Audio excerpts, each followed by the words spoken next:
I hope everyone is feeling good. My name is Dr. Dalsi Rakumakwe. I'm the CEO of Quadcare, and I'm looking forward to having conversations with you guys. As Quadcare, we have been in existence since 2018, late 2018, early 2019. And over this period, we have built amazing relationships and partnerships. Partnerships with suppliers.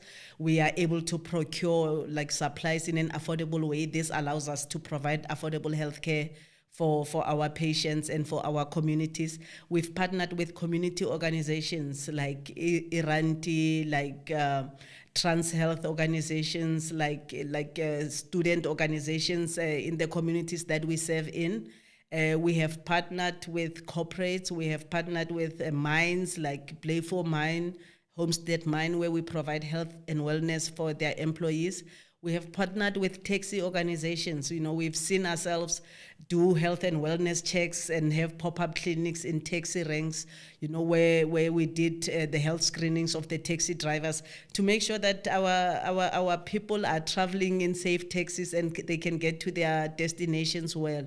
We've had partnerships with churches, where we have engaged with the congregations and spoken on topics from gender-based violence to just general health and wellness, hypertension, diabetes.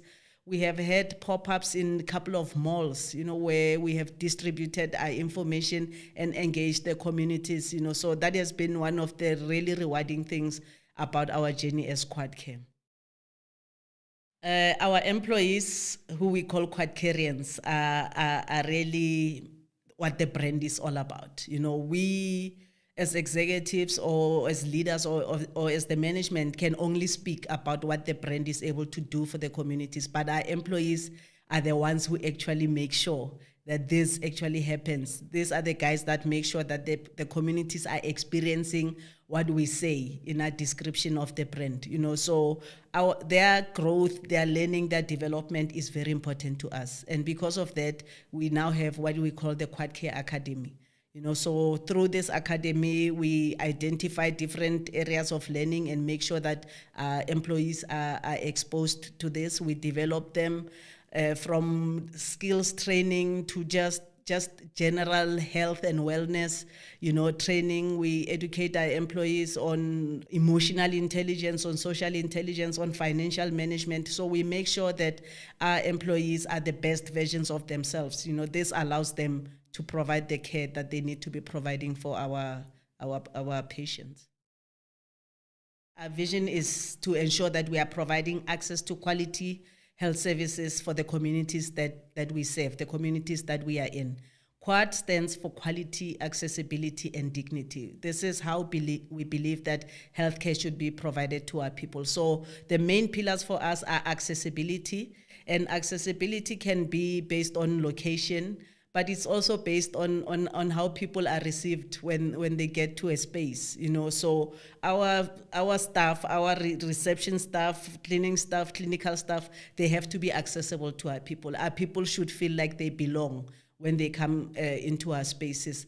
Affordability, we live in a country that has 80% of its population uninsured, meaning people have to take money out of their pockets to access healthcare.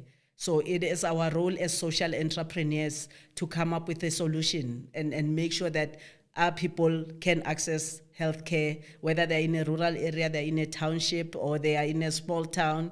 Wherever they are, we need to make sure that our people are accessing healthcare.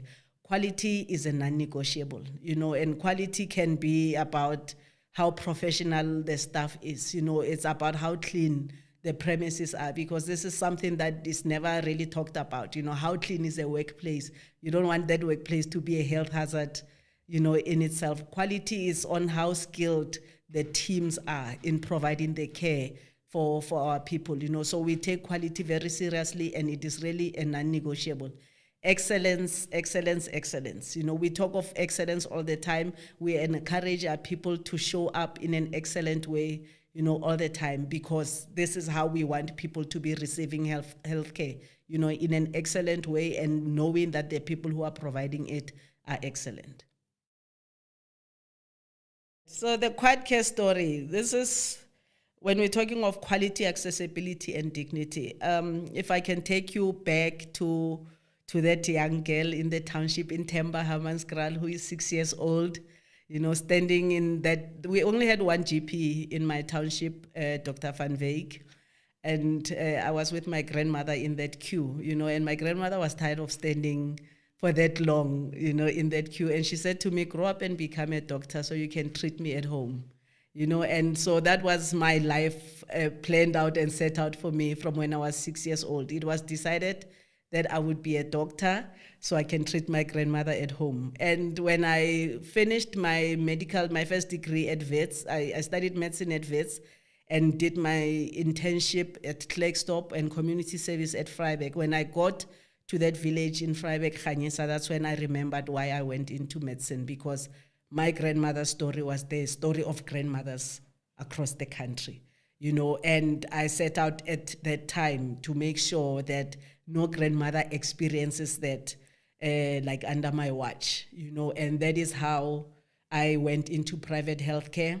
And fast forward, I met like-minded investors who wanted to be part of this journey, and we are now at 13 clinics across the country providing access to quality, affordable, accessible healthcare with dignity to our people.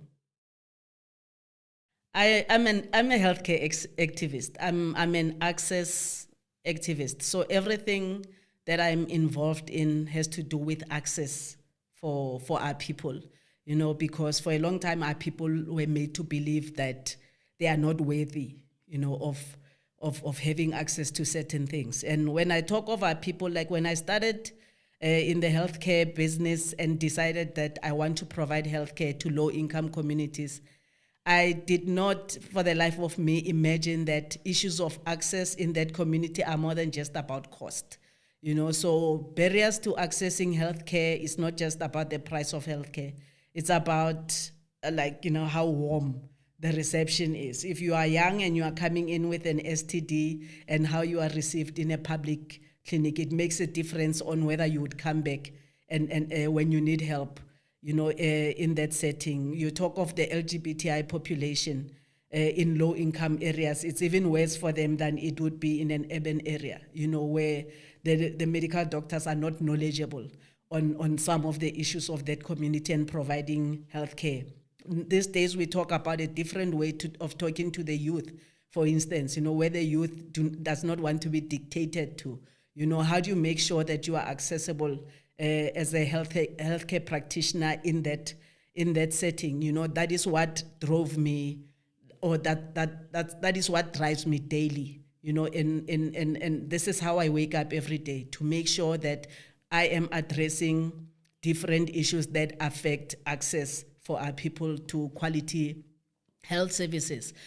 Other things that I'm involved in are the NGOs that I'm running. I run the Dr. Dalsira Kumakwe Foundation, which is about youth entrepreneurship, identifying passionate young people in the township, that are entrepreneurial or that can be taught, to be entrepreneurial, and they can build businesses that will make a difference in their communities.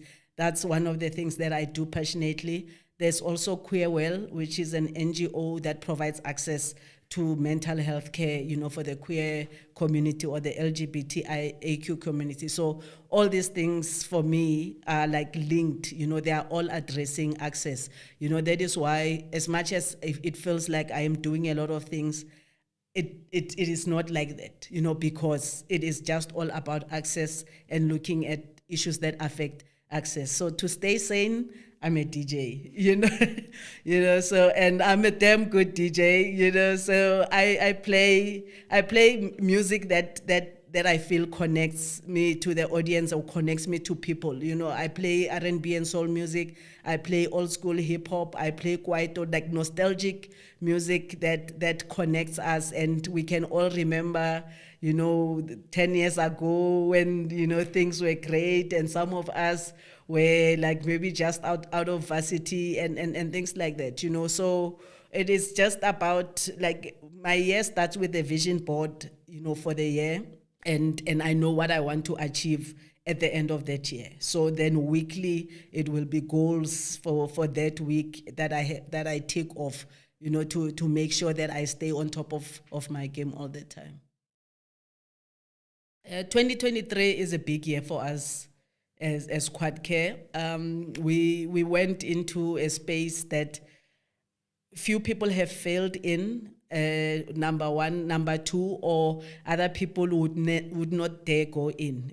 How do you make healthcare accessible and affordable when, so many people have made copious amounts of, or have built copious amounts of wealth, from it? How do you make sure that it remains impactful and it is sustainable, over for years to come? I want to build a business that will live long beyond me.